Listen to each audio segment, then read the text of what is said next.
Hi, welcome to Economics Today. I'm your host, Liz Armstrong, and today we will be discussing the Great Recession and what led up to it, but also how it compares to the Great Depression back in the 1930s. Now, the Great Recession was a huge economic downfall in 2007 across the world, but we're going to discuss the United States' part in the recession. The U.S. recession lasted to 2009 and recovery would follow. This all started when $8 trillion were lost in the housing market. This was a bubble, a fantasy. The banks were approving loans to people for housing that typically couldn't afford it, and when the economy fell, the mortgages skyrocketed. People couldn't pay off their mortgage and abandoned their homes because they were in so much debt. All the houses went back on the market and became worth half of what they were because of the debt. This downfall resulted in government cuts in consumer spending.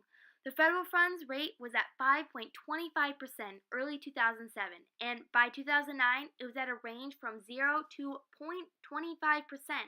That's a huge cut in government funds. With this loss of consumption, business investments depleted and job loss would follow. 8.4 million people lost their jobs from 2007 to 2009 and were unemployed for the duration.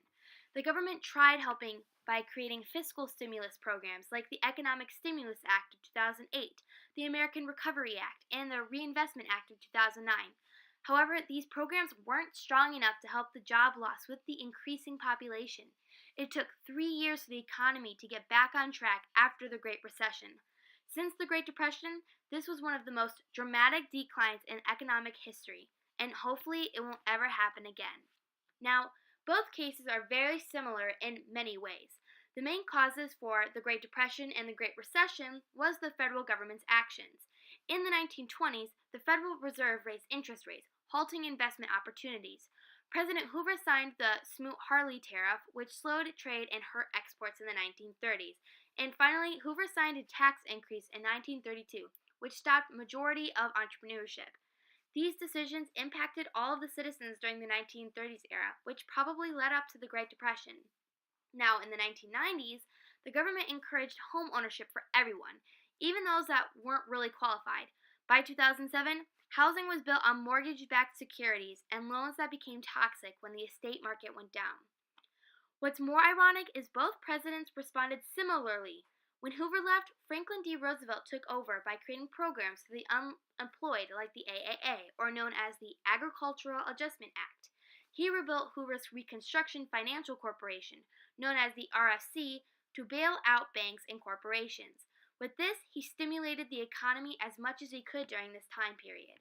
Now, when Obama became president in 2008, he also put money into interest groups. How ironic! He signed a bill for $787 billion to stimulate the economy. And then he sent taxes into cities around the nation and supported a job bill that would send money into the important districts. Thank you, Obama. That's all, folks, for this evening, and thank you for joining me at Economics Today. This is your hostess saying good night.